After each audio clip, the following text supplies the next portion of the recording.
Mga kababayan, hindi pababayaan. Kahit anong oras, kahit anong panahon,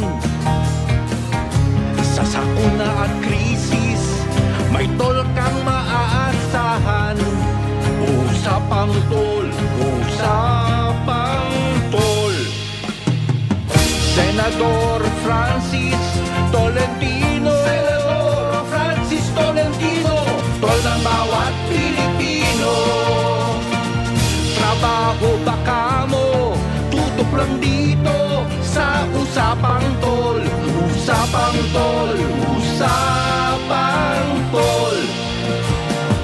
Senador Francis Tolentino, Senador Francis Tolentino, tol ng bawat Pilipino.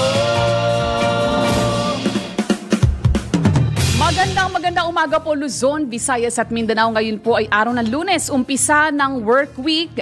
Ngayon po ay ika-10 sa buwang ito ng Hunyo taong 2024. Ako po ang inyong lingkod, Cecil Villarosa, para sa isa na lamang edisyon ng programang Usapang Tol. Makakasama natin syempre mamaya, wala pong iba kundi ang tol ng bawat Pilipino. Senator Francis Tol Tolentino, tayo po ay nasusubaybayan sa iba't ibang panig ng bansa sa pamamagitan po yan ng iba't ibang mga regional station ng DWIZ at syempre maging sa iba't ibang panig po ng mundo sa pamamagitan po yan ng mga online accounts ng DWIZ 882.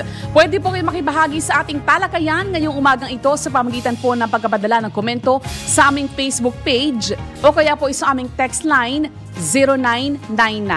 0999-376-6768. Ngayon, ang pag-uusapan pa rin po natin ay yung epekto pa rin po ng pagputok ng Bulkang Kanlaon kasi ang dami pong mga manggagawa, mga magasaka na apektado ng pagputok ng bulkan. Doon sa huli pong advisory ng PVOX, posible pa rin daw yung phreatic explosion o pumutok muli yung Bulkang Kanlaon dyan nga po sa Negros. Sa harap na rin nga po yan ang ipinapakitang aktibidad ng bulkan na noong Sabado ay nagbuga ng mataas na antas ng sulfur dioxide. Umabot po yan sa mahigit 4,000 tonelada ng sulfur dioxide yung ibinuga ng Bulkang Kanlaon noong Sabado. At dahil po dyan, nananatili pa rin sa alert level 2 ang bulkan. Nakapagtala na rin po ng halaga ng pinsala sa sektor ng agrikultura. Umaabot po yan sa higit 104 million pesos.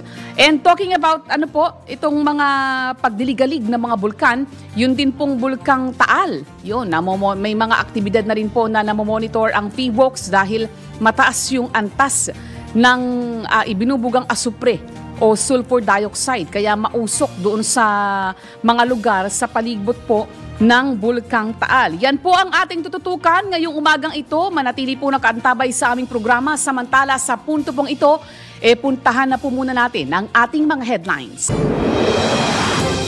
Sa ulo ng ating mga nagbabagang balita ngayong araw ng Lunes, ika-10 sa buwang ito ng Hunyo taong 2024, Bulkang Taal patuloy sa pagbuga ng smog. Publiko pinagsusuot ng face mask. Pagsabog naman ng Bulkang Kanlaon, posible pang masundan ayon sa PVOX. DWIZ Balita. Kantang Bagong Pilipinas kasama na sa lahat ng ceremony ayon kay Pangulong Marcos. DWIZ Balita. Panibagong big-time rollback sa presyo ng produktong petrolyo asahan na bukas. DWIZ Balita. At may git 1.6 million na katao na mamatay kada araw dahil sa hindi ligtas na pagkain ayon po yan sa World Health Organization. Mga balitang updated, mga isyong updated, mga komentaryong updated sa Usapang Tol. Kasama si Senator Tol, Senator Francis Tolentino, Tol ng bawat Pilipino, at Cecil Villarosa. Sa detalye ng ating mga balita, nagpaalala ang PVOX sa publiko na magsuot ng face mask bunsod ng nagpapatuloy na pagbuga ng asupre o sulfur dioxide ng Bulkang Taal. Ito ay matapos iulat ng Pag-asa na mabagal ang kilos ng hangin, kaya't posibleng maging vague o volcanic smog ang sulfur dioxide kung hindi ito agad mawawala. Ayon kay PVOX Director Dr. Teresito Bacolcol, bagamat nasa alert level 1 pa rin ang kondisyon ng Taal Volcano, nakapagtala ng mga phreatic eruption erupsyon na tumagal ng 2 minuto at 5 volcanic tremors. Paalala pa ng PHIVOLCS na nanatiling off-limits sa main crater at Daang Kastila ang publiko, partikular na ang mga magbabangka at magpapalipad ng aircraft. DWIZ At kaugnay pa rin po nito, Sentol. Ayan, kamusta po ba ang sitwasyon? Kayo po ba ay napunta sa Tagaytay nitong weekend? Okay Sentol, naman, wala magandang naman umaga po. Wala, marami rin turista. Ayun. Walang problema, hindi, nothing alarming. Ayun. Mas madami nga ang turista kasi kulimlim, malamig. Ayun. At malamig. Oo nga. Malamig ngayon, bumalik yung lamig ng Tagaytay. Ayun. Oo. Yung siguro yung area, Sentol, na malapit mismo, no, yung nakapalibot mismo sa sa Taal, baka yun yung apektado nung Siguro yung Volcano Island lang, pero wala naman tao na ron eh. Yung mga nakapalibot, sanay na rin lang doon. Wala na kasi hindi gaya nung 2020, January 12, to be exact. Ayun yung 2 months before COVID, yun yung malakas na putok. Pero ngayon, wala. January 12 kasi yung 2020. Yung putok ng Taal noon. Inabot pa sa Metro Manila, Sentol, yung Correct. Pero ito wala. Ashfall. Ayun. Samantala po sa iba pang mga balita, kaugnay pa rin po ng pagbabantay natin sa mga bulkan. Ang kanlaang naman po ay patuloy na, ayon sa PHIVOLCS, patuloy daw po, no? O nananatili yung banta na posible pang masundan yung pagsabog. Yan nga po ay matapos maitala ang pinakamataas na sulfur dioxide emission ng bulkan noong 8 ng Hunyo na umabot po sa 4,397 tons. Ang pinapaliwanag po ni PHIVOLCS Director Teresito Bacolcol, patuloy ang kanilang pagmonitor sa aktibidad ng Bulkang Kanlaon, lalo na't hindi pa masasabi kung kumakalma na ito o mas lumalala pa ang sitwasyon. Kasunod po nito, inihayag ni Director Bacolcol na ipinapatupad pa rin po sa lugar ang 4-kilometer radius permanent danger zone para maiwasan ang panganib galing sa volcanic hazards tulad na lamang ng pyroclastic density current o ang pagdausdos ng magkahalong abo, mainit na bato at volcanic gas. DWIZ Balita. Samantala, inatasan naman ni Pangulong Ferdinand Marcos Jr. ang lahat ng ahensya ng gobyerno kabilang ang mga government-owned and controlled corporations at mga pampublikong paaralan na isama sa flag ceremony ang bagong Pilipinas Hymn and Pledge. Layo nito na itatak sa mga Pilipino ang prinsipyo ng panibagong gobyerno na sumisentro sa pagkakaisa ng bawat institusyon ng lipunan. Kaugnay nito, inatasan din ng Pangulo ang pamunuan ng mga ahensya ng pamahalaan, partikular ang Presidential Communications Office, na mga siwa sa maayos sa pagkapatupad ng mga panuntunan kaugnay sa bagong Pilipinas Hymn. DWIZ Balita. Aarangkada na bukas ang panibagong rollback sa mga produktong petrolyo. Ayon sa mga kumpanya na langis, 1 peso and 20 centavos hanggang 1 peso and 40 centavos ang ibababa ng presyo ng kada litro ng diesel, habang 1 peso 10 centavos naman hanggang 1 peso and 30 centavos ang itatapya sa presyo ng kada litro ng kerosene, at 50 centavos hanggang 70 centavos naman ang posibleng i-rollback sa kada litro ng gasolina. Ang paliwanag ng Department of Energy, ito ay dahil patuloy na humihina ang demand, mataas na interest rate at paglobo ng produksyon ng langis ng Estados Unidos. DWIZ Balita. Mahigit 1.6 milyon na Pilipino naman ang namamatay dahil sa pagkain ng unsafe food o hindi ligtas na pagkain. Ayon po yan sa World Health Organization. Dahil mas matindi umanong epekto ng unsafe food sa mga batang wala pang 5 taong gulang. Ayon kay Francesca Branca, ang head ng Nutrition and Food Safety ng WHO, ang nasabing unsafe food ay immune sa dumi at mikrobyo, nabubulok at magdudulot ng impeksyon at sakit gaya ng diarrhea, meningitis at iba pang sakit na maaaring mauwi sa kamatayan. DWIZ Balita. Tanggap po tayo ng pag-uulat mula sa labas ng himpilan. Naku, mensahe sa Senate employees ni Senate President Escudero ngayong araw, may good at bad news. Ang detalye ng balita mula po kay Patrol number 19, Celi Ortega Bueno. Sa unang pagkakataon, simula ng maluklok bilang bagong Senate President, magbibigay ng mensahe si Senate President Chis Escudero sa mga empleyado ng Senado. Ayon kay Escudero, may good at bad news sa ilalahad niyang mensahe pero hindi pa niya tinukoy kung ano ito. Git ni Escudero, anuman ang good at bad news na kanyang ihahayag, una niya itong ipaparating sa kanyang Senate family. Si Escudero ay magtatalumpati sa harap ng mga empleyado ng Senado pagkatapos ng flag raising ceremony ngayong umaga. Inaantabayanan tuloy ng mga kawani ng Senado kung ano yung good news at bad news na sasabihin ni Senate President Escudero. Sa kanyang pagupo, agad na nag-inspeksyon sa bawat palapag, bawat mga kwarto, plenary session at maging sa parking area si Senate President Escudero kung saan marami itong ipinapaayos at ipinababago. Ito sa Patrol 19, Celi Ortega Bueno para sa impilang metodong lakas sa DWIZ. Nagbabalita ng tama, naglilingkod ng tama. DWIZ Balita. Good news at bad news na yan. Lahat Oo, na yung good news inaantabayanan. siguro dyan sa mga kapakanan ng empleyado at yung bad news, hayaan natin si Senate President ang magsalita Ang niya. mag-anunsyo. Although alam ko na yon, makakagulat siguro sa iba yon pag nalaman din mamaya. So hintayin na lang natin siya, flag ceremony, ilang oras na lang. Ayun. Ngayong umaga. At dahil flag raising ceremony ngayon, Sentol, so kasama na yung bagong Pilipinas hymn dun sa... Wala pa siguro yan kasi Wala pa. Ayun. kabibigay lang ng directive dyan at saka liliwanagin pa siguro kung kailan ang effectivity niyan. Kung kailan na magiging, kung kailan sisimulan, Sentol. Yan. Malaman nga natin yung lyrics nung Kung nung hymn siguro na yun. ang tanong dyan, kung yung ba para lang sa executive branch o sa lahat. Kasi magkahiwalay naman ang judiciary at saka ang legislature. So maliwanagan din yan. Yan yung sakop nung ipinalabas na yan na anunsyo ng Malacanang Sentol. Samantala Sentol, yung Bulkang Kanlaon ay pinadahil nga po may mga lugar na pala doon sa Negros na isinailalim sa state of calamity, kabilang po dyan yung La Castellana at Bayan ng Kanlaon. Ipinapairal din po yung 60-day price freeze.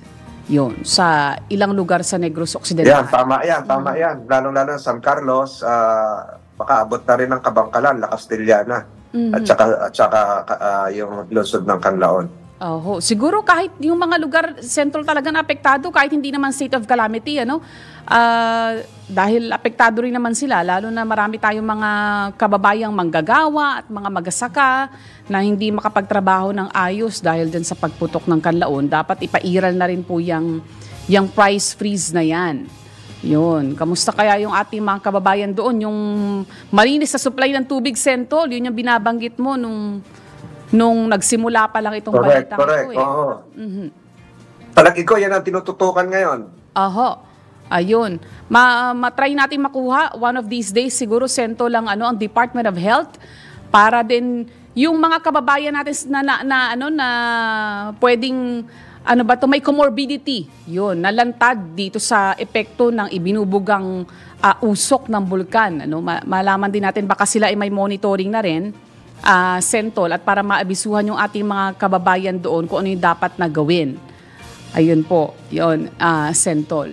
At yung palang footbridge sa C3 Road sa kanto po, Sentol ng A. Bonifacio, ay ito may merong public service, yan. Panawagan po ito. Yung footbridge sa C3 Road, kanto ng A. Bonifacio, ay may puno daw ng basura at lumot dahil doon sa tubig na naipon. Ayun. So dapat siguro unahin ngayon yan ng mga masisipag na tigapaglinis natin ngayong umaga. Actually yung dapat barangay din siguro, pwedeng tumulong na dyan. Ayun. Actually dapat Sentol ito siguro yung isa sa mga Anong tinututukan bahagi? Caloocan ba o Manila? At anong sakop na anong lungsod na nakakasakop dito? Caloocan, Maynila pa ba Manila ito, lang. Caloocan? Kanto po, footbridge po sa C3 Road, kanto ng A. Bonifacio. Caloocan siguro. Quezon City ba ito? Quezon City raw po, Sentol. Quezon City. Quezon City. Ayun. Siguro, Sentol, maging dun sa iba pang bahagi na may naiipong tubig kasi Lalo pat pumasok na yung panahon ng tag-ulan, ang lagi natin inaabatan pagka ganitong panahon, yung pagtaas po ng cases ng dengue. Yan. Kasi nag-uulan na, napatak na rin ang ulan. Oho. Bago pa pagmulan niya ng pamugara ng ng lamok, ayan, maganda po ma-aksyonan na agad. At siguro galugarin na rin yung ibang mga lugar, Sentol, na pwede rin pong pamugaran ng lamok para maiiwas po yung mga... Lalong-lalo na yung may mga receptacles, yung mga gulong na nakalagay sa bubong o sa gilid ng bahay, yung pwede pag-ipunan yon ng tubig. Ayun. Importante rin po na yun ay mamaalis yung naipong tubig. Ayan, Sentol. Anyway, tayo po ay magbabalik po muna ang ating programa. Usapang Tol, kasama si Senator Tol, Senator Francis Tolentino, Tol ng bawat Pilipino, at Cecil Villarosa. Senador Francis Tolentino, Senador Francis Tolentino, tol ng bawat Pilipino, tol ng bawat Pilipino. Nagbabalik po ang programang Usapang Tol at ito na nga, Sentol. Kaugnay pa rin ng epekto nga po ng pagputok ng Bulkang Kanlaon, yung mga manggagawa na apektado po roon. Kasama po natin, nasa linya na po ng ating komunikasyon live via Zoom. Makakasama po natin ngayong umaga ang Regional Director ng DOLE sa Western Visayas, si Director Attorney Sixto Rodriguez. Good morning po, Director. Magandang umaga, Madam Cecil at ang ating kagalang-galang na Senator Francis Tolentino. Magandang umaga sa inyo po at sa lahat ng inyong tagapakinig dito sa Pilipinas at sa buong sa ibang dako ng ibang bansa po. Oh, yes, ng mundo. Kasi pati po online account ng DWIZ, tayo po ay namomonitor din, Director. Good morning, Attorney Rodriguez. Good morning. Good morning, sir. Good morning, Senator. Kumusta po kayo, sir? Kumusta yung employment labor situation natin dyan kahit merong kaunting problema? Sa buong region po, okay lang po except doon sa area ng Bacolod, sa apektado doon sa ating pagputok ng bulkan. No? At ang ating mga manggagawa doon ay safe naman except for the other areas affected po. Ano ba ito? Meron bang mga kaukulang mga benepisyo matatanggap yung mga ilang apektado ngayon na ating manggagawa? Meron ba sa inyong mga regulation dyan sa inyong region? Yes, sir. At pinakilos na po natin yung ating mga staff sa Bacolod. Ang Bacolod po ay isa lang po sa probinsya ng city ng ating region. At as of now, hindi pa naman masyadong apektado ang mga manggagawa po. Saan ba kayo naka-base, Director? Saan kayo naka-base? Sa Iloilo po, Senator. Iloilo. Ayun, kasi malapit ng pirmahan ng Pangulo din yan, yung Negros Island region, nakapasa na yan. So, tingnan natin kung ano, malilipat kayo, di ba? Yes, sir. At whatever the outcome of the bagong minumungkahi nila ay tayo po ay susunod dyan. At kung may separate man ang Negros Panay ay makakaroon ng 2 rehiyon po sa Region 6. So wala masyadong problema ngayon kahit sa pribadong sektor, kaya lang siguro apektado rin. Kasi yung arrival ng mga turista, apektado yan, di ba, Director? Yes, sir. Yun po yung necessary consequence ng ganap na ganyan po. Cecil, may tanong ka kay Director? Director, pagka ganyan ba, Director, meron pong programa ang DOLE, yung TUPAD program. Pagka ganyan po bang may mga calamities at may mga apektadong manggagawa, yun po ba yung automatic na ipinaiiral ng DOLE? Ano po ba ang protocol ng DOLE? Madam Cecil, ang TUPAD program ay regular programa po ng Department of Labor and Employment. Ito po ay yung temporary employment sa lahat ng disadvantaged at sakay apektado ng mga manggagawa.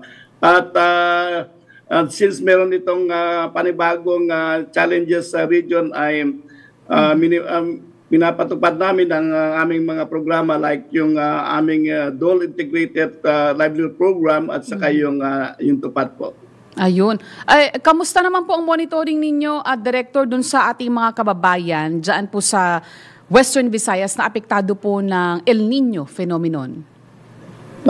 Yes, ma'am. At yan po ay aming tinututukan, lalong-lalo na po sa iba't ibang dako ng rehiyon, especially sa Antique po at other areas like in Capiz po. Kasi ang binabanggit po ng PSA, yung Philippine Statistics Authority, yung epekto po ng El Nino, yung isa sa tinitingnan nilang dahilan, kaya po dumami yung unemployment rate, tumaas yung unemployment rate noong Abril. Yes, madam, lalong-lalo na po sa agricultural sector natin at wala po silang ani sa kalukuyan po. Pagka ganyan, Director, ano po ang naipaabot na natulong ng DOLE dun sa mga apektado nating kababayan po? Nito mga magkakasunod na kalamidad ho ito eh. Yes, ma'am, pinakilos na po natin ang ating region, yung mga provincial office na lalong-lalo sa Antique at sa Capiz at sa ibang dako ng region like Negros, especially sa sugar workers po napektado. Ayun, nababanggit na lang din po natin, Director, yung employment and unemployment rate.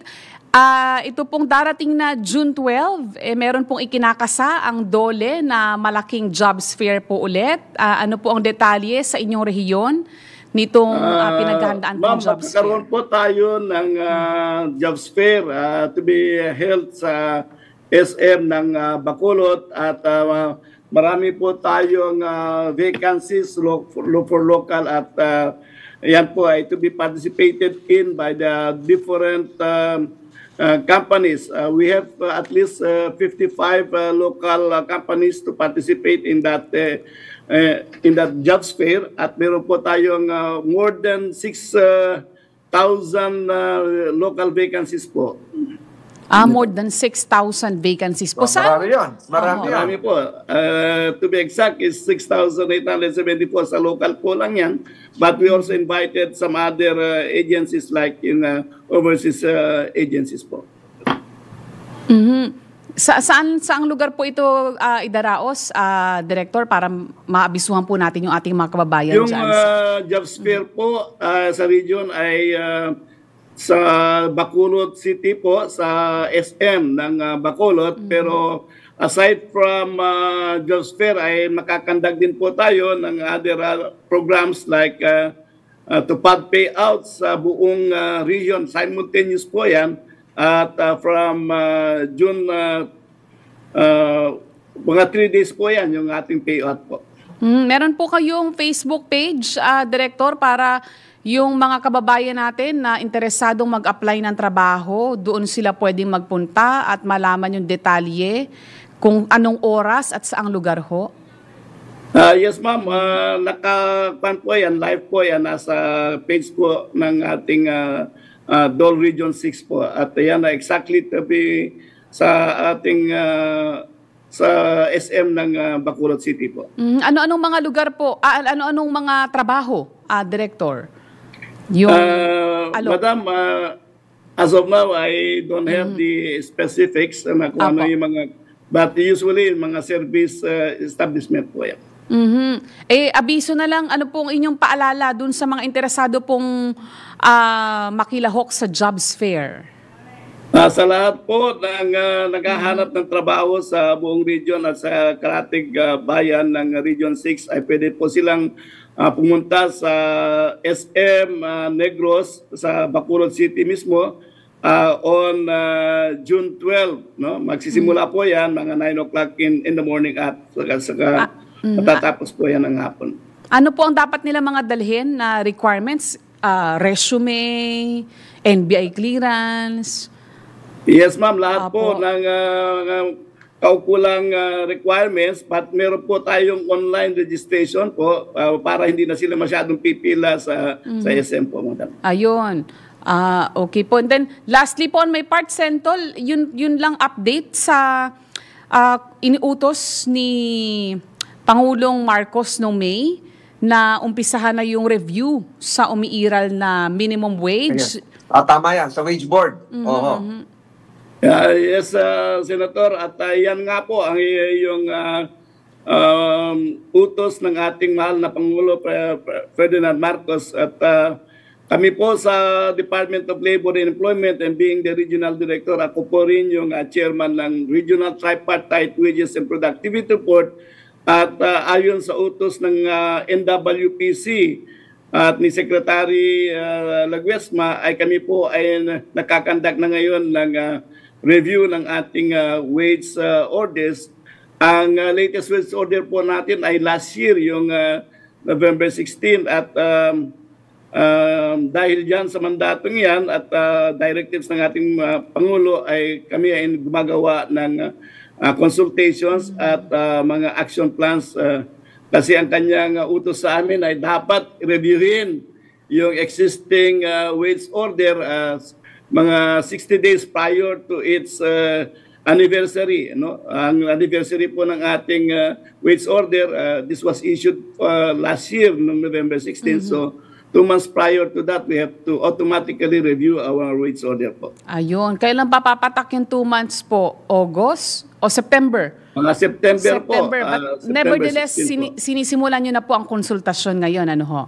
Yes, ma'am. We are trying to get data. We also invited yung mga different speakers coming from government agencies like PSA at saka ibang like DTI po, madam. Magkano ho ba ang umiiral na minimum wage sa Western Visayas po ngayon, Director? Buong Western Visayas po, dun sa non-agri ay the existing minimum wage is 480 po sa establishment employing more than 10 at 450 rin po dun sa mga manggagawa sa establishment employing less than 10 po.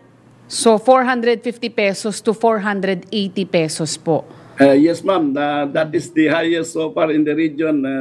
At sinimulan po natin yung pagtaas ng sahod sa Western Region. Ako po ay umupo. And the highest so far na increase namin is 55 pesos po.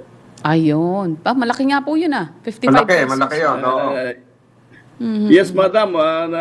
Dati kasi mga hanggang 20 pesos lang yung increase per day. But now, since ako ay umupo po dyan, ay minarapat natin. Congratulations.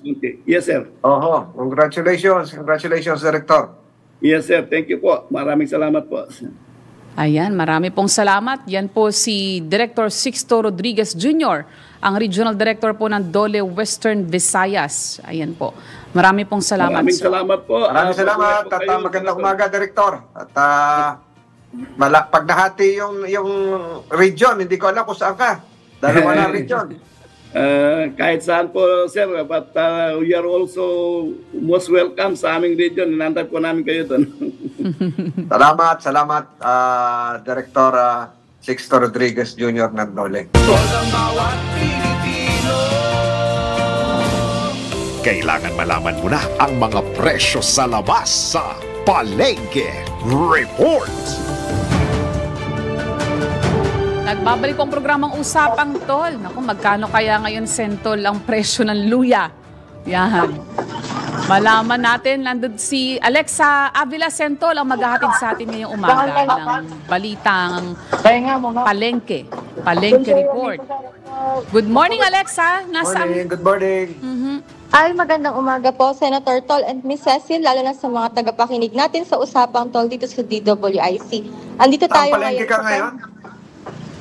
tayo ngayon, Senator, sa Pembok Public Market sa Taguig City para mag-update sa presyo ng mga pangunahing bilihin.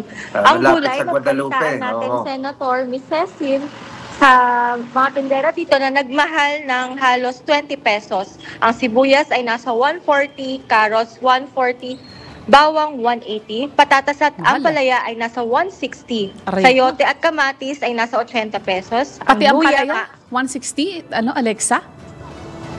Ang patatas at ampalaya natin, Miss Cecil, ay nasa 160 pesos per kilo. Oo. Yes, Miss Cecil. Ang kamatis naman at sayote ay nasa 80.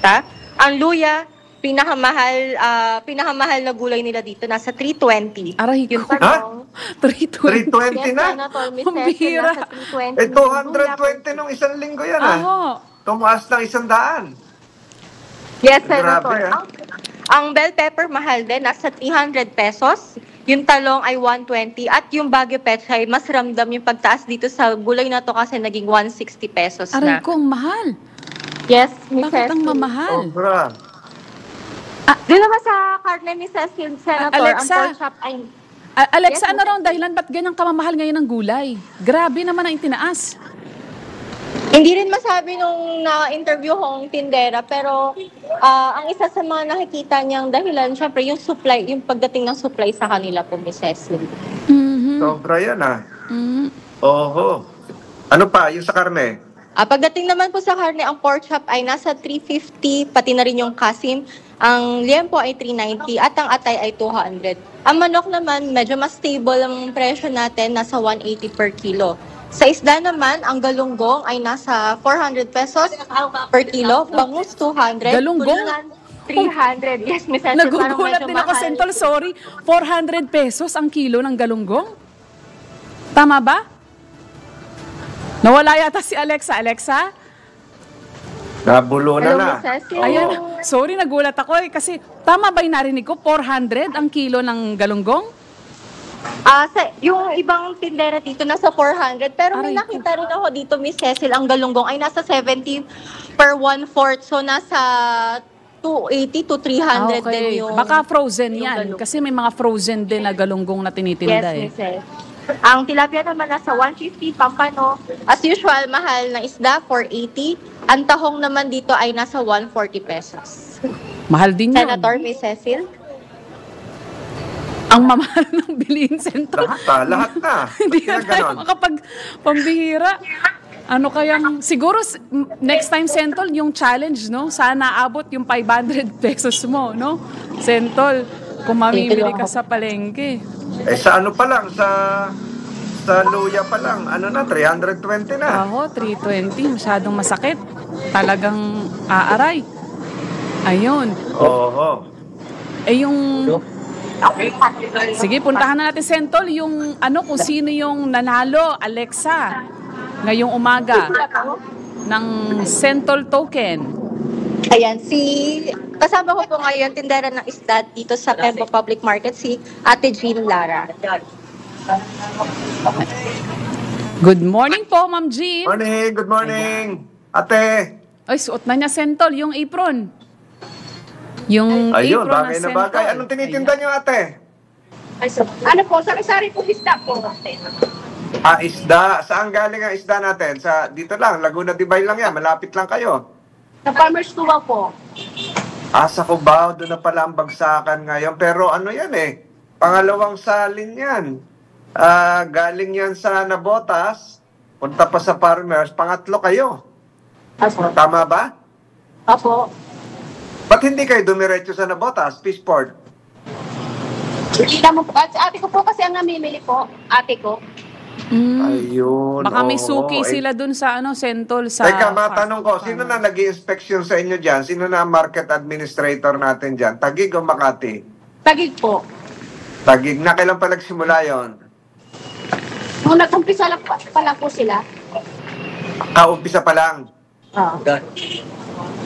Kaumpisa pa lang. Palit na ng tao o yung dati pa rin? Balik na po ng tao. Hindi na po sila yung pagkatid. Ayun. Pero okay din naman. Maayos din naman ang pamamalakad. Okay naman po. Importante, maayos ang pamamalakad, malinis ang palengke. Kumustahan mo kami dyan sa mga nakapaligid sa'yo, ate? Mga kasama mong tindera, yan. Nakikita ko sa likod, gumagalaw-galaw. Kumusta na kayo? Si Senator Tolentino po ito. Ayun. Hindi ka binigyan ng jacket, apron lang yan. Merong jacket. Ayun, nakasabit pa yung balde. Ayun, oo. Cecil, may tanong ka kay ate? Ayun, yun lang yun lang presyo ng mga paninda, Ma'am Jean. Kamusta po ba? Nagtaas daw po ba o bumaba? O stable Minsan lang? po mataas. Minsan po mababa. Itong huling kuha nyo ho, Ate Jean. Ano po? Itong huling yung kuha, mataas ho ba? Hindi naman po. Mababa lang.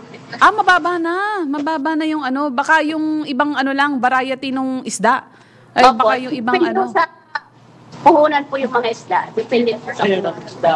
Ayun. O sige, Ate Jean. Maaga-aga pa. Dadami pa ngayong benta maghapon, lalo't suot mo yung apron ni Sentol. Sige. Maraming salamat, ate. Maraming salamat. Kumusta na lang? Minsan papasyal kami dyan, si Senator Tolentino ito. Maraming salamat din, Alexa, sa iyong pag-uulat. Alam mo, nakakagulat talaga itong luya.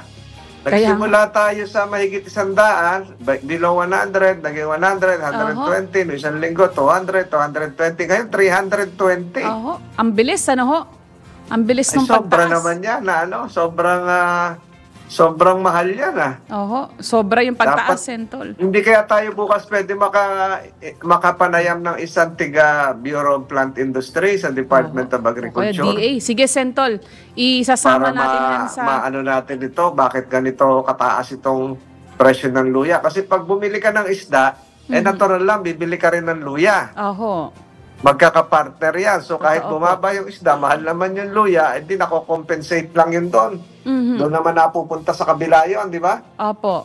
Yes, Sentol. Kaya bukas makapanayam tayo ng isang tiga Department of Agriculture. Batiin ko muna ang isang nating yung technical director natin, si Jenny Hermoso. Ng happy birthday, ma'am. Happy birthday. Ay, happy birthday po. Wala pa tayong tugtog. Dapat meron tayong tugtog ng happy birthday. Ayun. Mag-prepare pala tayo, Sentol Oo. Teka, isama ko na rin itong mga kaibigan natin. Happy birthday, Ma'am Jenny. At itong mga kaibigan nating mayor, si Mayor Ferdinand Maliwanag ng Mansalay, Mindoro Oriental. Happy birthday. Si Mayor Lydia Grabato ng Mina, Iloilo. Si Mayor Alfata Pacalna ng Tugaya, Lanao del Sur, at si Mayor Lexter Sinsuat ng Dato din Sinsuat, Maguindanao. Happy birthday po. Bumihirit, Sentol, ng sombrero ng Sentol. Pa-birthday daw. Yung sombrero ninyo at jacket. Yan. Sige po, ipapaalam natin yan. At samantala, Sentol, malaman natin yung lagay ng panahon ngayong araw, yung outlook ngayong linggo, no? Partikular na yung mga area na merong mga minomonitor na bulkan. Nasa linya po ng ating komunikasyon si Ma'am Veronica Torres ng Pag-asa. Good morning po. Good morning po, Ms. Cecil at Senator Francis. Sa kasalukuyan nga ay habagat o southwest monsoon. Patuloy pa rin yung epekto sa may western section ng Luzon at ito yung nagdadala na maulap na papawirin at mga kalat-kalat na pagulan, pagkidlat at pagkulog sa may Palawan. Although ang nakikita natin, posible sa mga susunod na araw ay humina na nga yung epekto nitong habagat sa ating bansa at posibleng manaig yung weather system na easterlies. At currently, itong easterlies, nagdadala naman maulap na papawirin, mga kalat-kalat din na pag-ulan, pagkidlat, pagkulog sa may eastern Visayas, Caraga at Davao Region. Sa Metro Manila at nalalabing bahagi ng bansa, partly cloudy to cloudy skies at may mga tsansa nga rin tayo ng mga localized thunderstorms. Wala tayong nakataas na gale warning sa kahit anong bahagi ng ating bansa at walang namomonitor na low pressure area or bagyo sa loob or malapit sa ating Philippine Area of Responsibility. At yan po muna ang latest. Bukas sa Nueva Ecija, kumusta ang weather? Kung sa may Nueva Ecija area po, partly cloudy to cloudy skies pa rin po inaasahan natin, pero ingat nga lang po tayo sa mga tsansa ng mga localized thunderstorms. Ano yan? Hapon? Maghapon o umaga lang? Yung mga localized thunderstorms, although biglaang sulpot po ito, usually mga hapon po. Yung kasamahan po natin sa may Regional Services Division maglalabas sa mga thunderstorm advisory po kung kinakailangan. Ayun. So, walang bagyo. Medyo cloudy lang, pero maayos naman ang panahon bukas sa Nueva Ecija. Tama po kayo. Although may mga tsansa ng mga pulupulong pag-ulan, pagkidlat, pagkulog, magandang panahon naman po inaasahan natin. Posible pa nga rin yung painit at malinsangang panahon. So yun nga po, mag-antabay lang tayo sa mga thunderstorm advisory po na posibleng ilabas na ating Regional Services Division po. Yung naman, Veronica, Negros Island. Sa Negros po, posible na mga localized thunderstorms pa rin po yung inaasahan natin at partly cloudy to cloudy skies conditions. So, Visayas Regional Services Division, maglalabas sila ng mga thunderstorm advisory kung kinakailangan po. Yun pala nga abatan natin kasi yung banta ng lahar Kailangan nga din po nating pag-ingatan yan. Okay. Maraming salamat, Ma'am Veronica. Maraming salamat din po. Maraming salamat si Ma'am Veronica ng Pag-asa. Ayun na nga, ngayon, Cecil? Kulimlim, pero tapos minsan, ngayon, kulimlim nga ngayong umaga. Tapos makikita mo na mainit, tapos biglang ulan naman sa hapon. So, pero walang bagyo. Yun. Baka daw thunderstorm, Sentol, at hanging habagat yung nakakaapekto sa ilang mga lugar sa bansa. Kaya po yung Payong, pananggalang talaga yan, whether may init o ulan, Sentol Lagi magdadala ng payong yung ating mga kababayan. At samantala, Sentol, bago tayo tuluyang magpaalam po. Yung panalangin mo, Apo, ngayong umaga, bigandaan po muna natin itong mahalagang mensahe mula po kay Sir D. Edgard Cabangon, ang chairman po ng Aliw Broadcasting Corporation.